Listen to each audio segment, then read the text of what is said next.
So, as we, remember, commemorate and celebrate Human Rights Day, we can see around the world there are indications that the march towards human rights for all is now hitting serious obstacles in Gaza. Around 1.5 million Palestinians are trapped in the area around Rafah as a result of Israel's offensive following the Hamas attacks on Israel last year. Russia's elections been hugely criticized by the West for not allowing freedom of speech after President Vladimir Putin's invasion of Ukraine. In India, the Prime Minister, democratically elected, has given signals he does not believe Muslim people are full citizens. Meanwhile, here we see more attacks on politicians, some politicians making comments about groups of people and displaying prejudice. Lloyd Kuveya is the Deputy Director at the Centre for Human Rights. Lloyd, good afternoon to you. I'm going to make a very broad statement and tell me if you agree or not. If you look at the period from around probably in 1990, the end of the Cold War, it seemed the world was becoming more democratic, more open, more free. And with that, probably came more human rights for more people. Does it look like we're no longer moving in that direction? Steve, you're right in that regard. Your analysis is really spot on. It's unfortunate that we're seeing this pushback and regression on human rights and democracy. As you correctly pointed out, so many conflicts, not just in Gaza and Ukraine, with the aggression, with the violations of human rights targeting even children who are so vulnerable and innocent.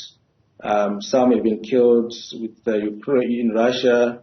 They've deported and transferred Ukrainian children to Russia, obliterating the identity and nationality of those little children. You can look at conflicts here on the African continent, including in Sudan and DRC. Once again, displacement of people. We're talking of millions of people, Steve, who have been displaced across the globe. Creating a new refugee and migrant crisis at a global level. When you talk about democracy, I think we've said, almost 60% of the world's population is in countries that are involved in elections this year, including the big countries, India, Russia, and the United States of America, and more importantly for us here in Africa, South Africa itself. But what we are seeing is that democratization again is once again being affected by the rise of nationalist right-wing leaders who not really taking into account the rights of minorities in their countries. They don't. Some of them don't tolerate opposition, as in the situation of Russia. We saw the death of Navalny in prison, and the creation of compromised political party leaders in the opposition in Russia, resulting in Putin winning the elections by 87%. Really, the credibility and legitimacy of that election has been doubted by so many academics and political analysts. We're not so sure what is going through. There's trepidation and a whole lot of anxiety about the elections in the United States, but you zeroed in on India. Again, this issue of exclusion of minorities and the failure to create inclusive societies and appreciating and embracing diversity, which we had seen happening across the globe from the 1990s, when we had a big wave of democratization and states being inclusive and accepting people from different racial and ethnic minorities. There have been, yes. I'm sorry to interrupt. What do you think changed? I mean, it's easy to point to the pandemic. We can blame the pandemic for everything. But what happened? And I mean, in Europe, there we are. In Europe, for example, there had been a move towards sort of populism, right-wing populism, for 10 years before the pandemic. Brexit happened before the pandemic. But what changed? I think people are increasingly, looking at the issue of economic resources and the distribution of those resources to ensure that, everyone has access to those resources adequately.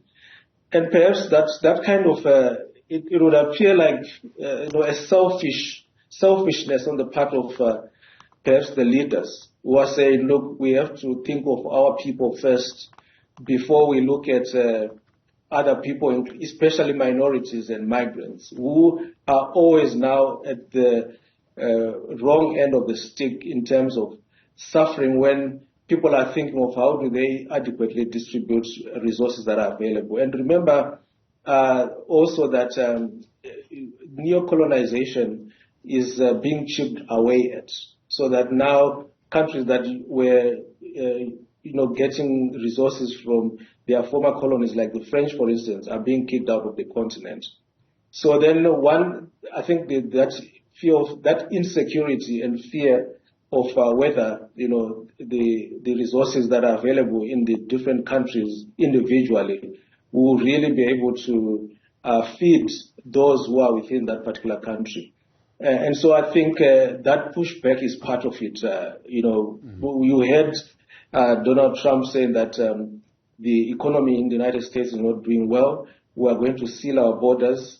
We are going to ensure that we don't have any migrants coming in to take, to sort of deplete our resources. And the fear by politicians that, if people are not getting enough in terms of the jobs that they want, quality education, quality healthcare, and so on and so forth, the fear is that if that is happening, then they won't be voted back into power and they are not able to consolidate their power. So this exclusionary mentality, I think, for me, has crept in because of, those fears by politicians. And that's why the rise of right-wing politicians is now threatening society. I mean, we saw it in Netherlands.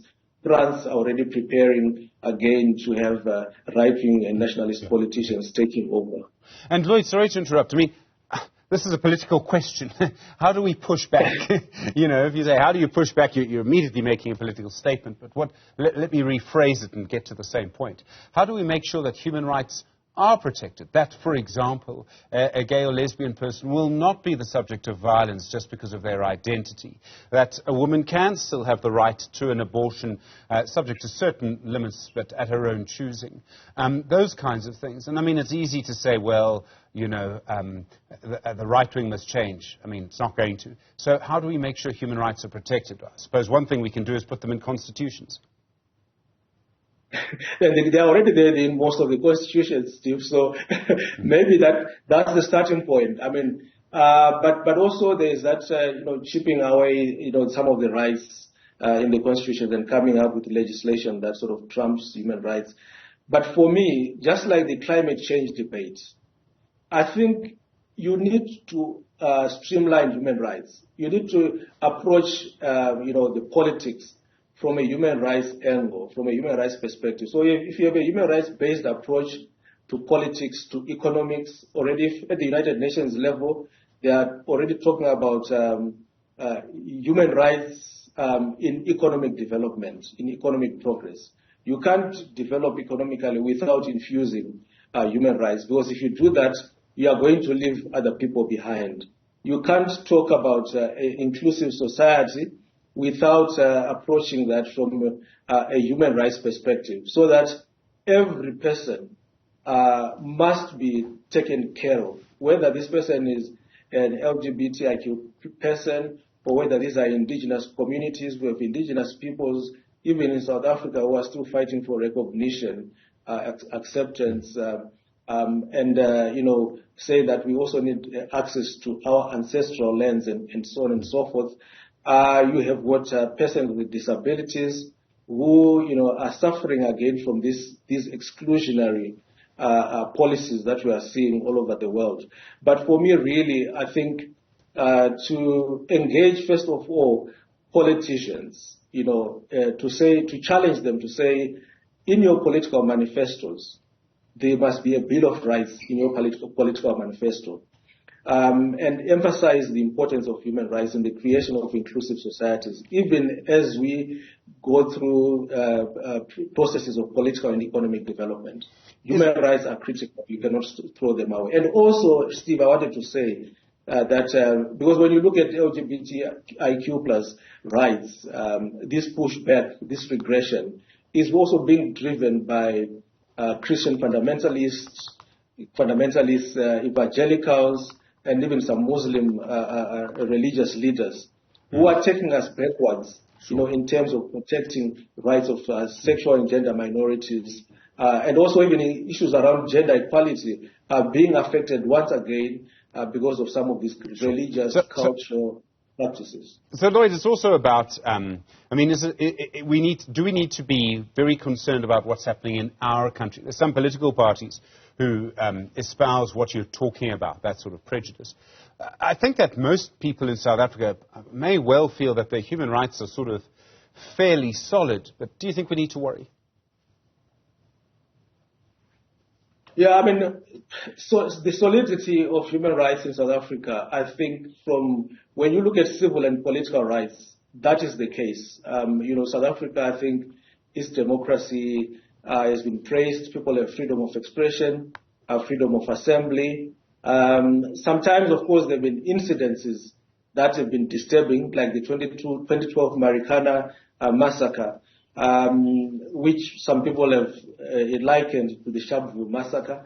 And then, of course, we had those disturbances in Durban in July 2021, where so many people died because of the failure by the police to respond, effectively and manage the public protests. But really, for me, it's the language from the politicians. Also, even in South Africa, around the issue of migrants, because as you know, South Africa is the strongest economy on the continent, and it has attracted a lot of migrants from around the continent who are looking for greener pastures.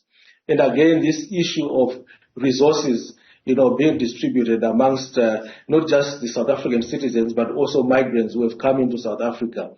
Some of the politicians, they are using this as a campaign tool to say we'll get rid of immigrants, South Africa first, South African nationals first, and so on and so forth. And again, this is the thing that it becomes disturbing because it might lead to xenophobic violence and more exclusionary policies, which are contrary to what is in the international human rights instruments that South Africa has ratified and signed up to.